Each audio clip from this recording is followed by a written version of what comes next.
So what can different countries' labor markets teach us about the theories that we as economists use to study the labor market? What we want to do with this research is to sort of bring on board features of different labor markets across the world. And these are very different, as you know. You take a market like the US that has a labor market that has a lot of movement all the time between employment and unemployment, and you compare it to other OECD countries like Portugal and Spain that have a more sort of sclerotic labor market with very low job finding rates, etc. Now, using this variety of cross-country data, something that the growth literature has done in the past, we want to bring in lessons for our theories of the job market. So in particular, we're looking at what's known as the labor search and matching model. You know, the literature around this sort of model has advanced a lot. In fact, just a couple of years ago, the Nobel Prize was attributed to the research that started this whole literature.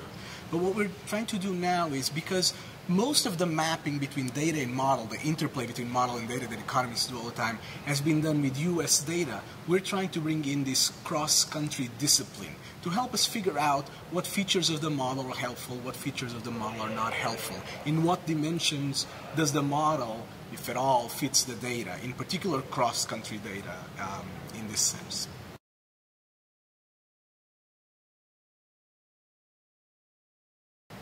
So the search and matching framework I was talking about has some problems mimicking data across some dimensions. In particular, the standard version of the search and matching model, the version most people use, has problems replicating the volatility of labor market variables, meaning in the real world, unemployment and vacancies vary a lot more than what our model suggests it does.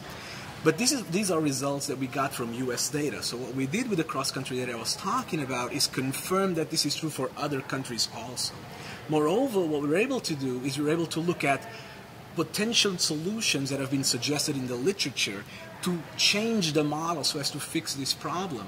And we're able to tell that they don't work everywhere. So the richness of the data tells us that, for example, for countries like Portugal and Spain that have very different labor markets, the solutions that have been proposed in the literature aren't exactly going to work.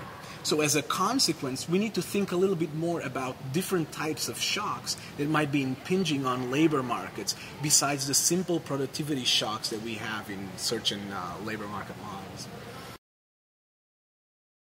This diversity of outcomes across countries tells us exactly that policy implications across countries are not going to be the same for all countries. So when we look at markets like Spain and Portugal, they are very different from markets like the US or Canada. So there's no one-size-fits-all policies that would sort of decrease volatility or something like that.